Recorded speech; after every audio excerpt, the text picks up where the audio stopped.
Agadirogan Sadatana Shaktana Sheshakaya Prasultana Sheshan Autsukya Moharatidan Jakhana Yo Purva Vaidyaya Namostu Tasmai.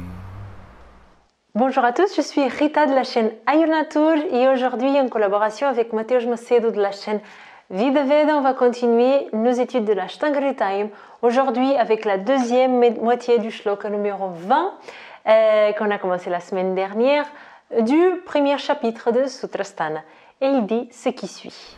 Nijagantu vibhagena tatra rogadvidha smrtaha Nija agantuja vibhagena tatra roga dvidha smrtaha. Alors, les maladies roga sont de deux types, Dvita, Nija et Agantu. Nija, ce qui vient de l'intérieur, ce qui vient de l'équilibre interne. Agantu, quelque chose qui vient de l'extérieur. Vibhaga, c'est la division. Donc, les maladies, les choses, elles doivent être divisées, elles doivent être rappelées, smrita, elles doivent être rappelées selon cette division. La division de ce qui vient de l'intérieur et la division de ce qui vient de l'extérieur. Okay? Donc, on retrouve un système de classification. Les maladies, elles peuvent être de deux types, elles peuvent être classifiées de deux types, les maladies internes et les maladies externes. Alors, comment on va les différencier? Donc, s'il y a un déséquilibre interne qui se passe au niveau des doshas, ça, on va parler de maladies internes. Les maladies externes, donc à l'époque de Bhagavad, c'est surtout, ça se parlait beaucoup des flèches qu'on reçoit. Mais aujourd'hui, ça peut être par exemple un traumatisme qui vient par un accident de voiture, par exemple. Ça peut être aussi une maladie qui est causée, un déséquilibre qui est causé suite à une chirurgie. Il y a un traumatisme qui se passe parce que le chirurgien il va toucher quelque chose à l'intérieur du corps. Et donc, par ce processus-là, qui vient de l'extérieur vers l'intérieur, il y a un déséquilibre qui se crée. Et ça, c'est un déséquilibre qui, selon la classification de Bhagavad, il est de l'extérieur. Okay? Donc, quoi qu'il arrive dans la classification de Bhagavad, il y a toujours un déséquilibre de dosha. Donc, si on met un aliment dans la bouche qu'à l'intérieur du corps, ça va créer un déséquilibre des doshas, là, on est en train de parler d'une maladie interne, mais il y a un déséquilibre des doshas. S'il y a un accident ou une histoire de chirurgie ou une balle perdue, quoi qu'il arrive comme d'événements extérieurs, le processus qui provoque la maladie, c'est que cet événement extérieur qui vient de l'extérieur vers l'intérieur va causer aussi un déséquilibre des doshas. Okay? Et c'est par la suite qu'on peut déclarer qu'il y a roga, la maladie. Okay? Donc on a Nija et Agantu, les maladies qui viennent de l'intérieur et les maladies qui proviennent dues à une cause extérieure. Mateusz Macedo il va un peu plus loin en nous expliquant quelle est la vision classique de l'Ayurveda sur ces termes-là et quelle est la vision actuelle.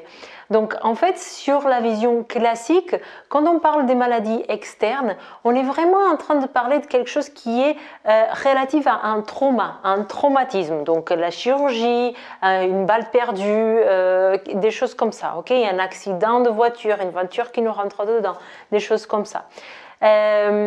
Aujourd'hui, dans la perspective moderne, il y a des personnes qui disent que tout ce qui est infection bactérienne vient de l'extérieur. Parce que cette bactérie, par exemple, une infection urinaire qui est bactérienne, elle vient d'une influence qui est extérieure.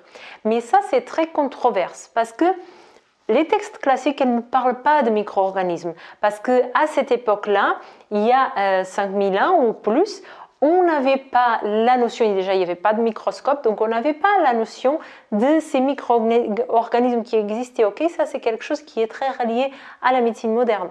Donc quand on essaye de faire le parallèle, quand on voit que selon Bhagavad, que selon l'Ayurveda, il y a deux types de maladies, celles qui sont internes et celles qui sont externes, et qu'on voit qu'on a des infections bactériennes qui sont causées donc par des bactéries qui viennent de l'extérieur, on a tendance à dire que Ça, c'est un type de maladie qui vient de l'extérieur.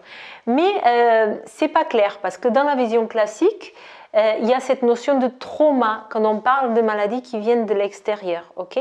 Alors que quand on parle d'infection bactérienne, il y a une autre chose qui rentre en jeu, c'est le système immunitaire de la personne. C'est-à-dire qu'on peut avoir cette bactérie, être parfaitement en contact avec cette bactérie, et si notre système immunitaire il est fort, il est puissant, on ne le sent même pas, il n'y a pas de maladie qui se déclenche parce qu'il n'y a pas de déséquilibre des deux chats. Okay? Alors que si notre système immunitaire il est faible, là on va être attaqué par cette maladie. Alors que si on a un traumatisme, s'il y a une voiture qui nous rentre dedans, et ce traumatisme, il va forcément nous causer une maladie de façon extérieure, peu importe notre système immunitaire ou pas. Même si on a un système immunitaire qui est bien développé, si une voiture nous rentre dedans, on ne sera pas bien. Okay? Donc voilà, donc Mateusz Mosseri nous explique, en plus de nous expliquer ce que veut dire cette deuxième moitié du shlok, qui est relativement petit, il nous explique un petit peu les controverses qui existent aujourd'hui quand on essaie de faire le parallèle entre la médecine ayurvédique et la médecine allopathique. Encore une fois, on parle de médecine ayurvédique parce que c'est une information qui vient d'un médecin ayurvédique qui habite en Inde où l'ayurveda est reconnu en tant que médecine. Donc nous, ici en France ou en francophonie, je ne sais pas où vous habitez, mais on ne parle pas forcément de médecine. Mateusz Mosseri finit par nous dire aussi quelle est son opinion. Il essaye d'expliquer qu'il faut bien diviser ce qui c'est les informations qui nous sont données par les textes classiques, donc dans ce cas par Bhagavad. Et l'autre chose, c'est qu'est-ce que c'est son opinion personnelle. Là, sur ce cas-là, il ne voudrait pas trop donner son impression ou son avis personnel parce qu'il dit qu'il préfère continuer à étudier et à enseigner selon les samhitas et les samhitas, donc les textes, et que dans les textes ce n'est pas clair si ce type d'infection bactérienne elle vient de l'extérieur ou de l'intérieur. Mateusz Mosseri il penche plus pour le côté de se dire que les infections bactériennes, elles sont plutôt considérées comme quelque chose d'interne parce que y a ce côté système immunitaire qui rentre en jeu, mais de toute façon, il dit qu'il est encore en train d'apprendre et il n'y a rien de figé et que de toute façon, ce n'est pas important. Ce qui est important, c'est que déjà de comprendre qu'il y a ces deux types de maladies et que dans tous les cas, une chose c'est sûre, c'est que dans la version classique, tout ce qui est traumatisme, ça vient de l'extérieur. Okay? Donc les infections bactériennes, il y a de la controverse.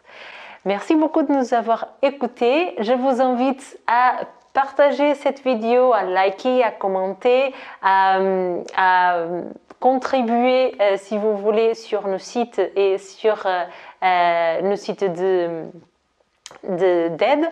Et sinon, je vous dis à la prochaine vidéo où on va continuer cet enseignement de l'Ashtanga Hridayam.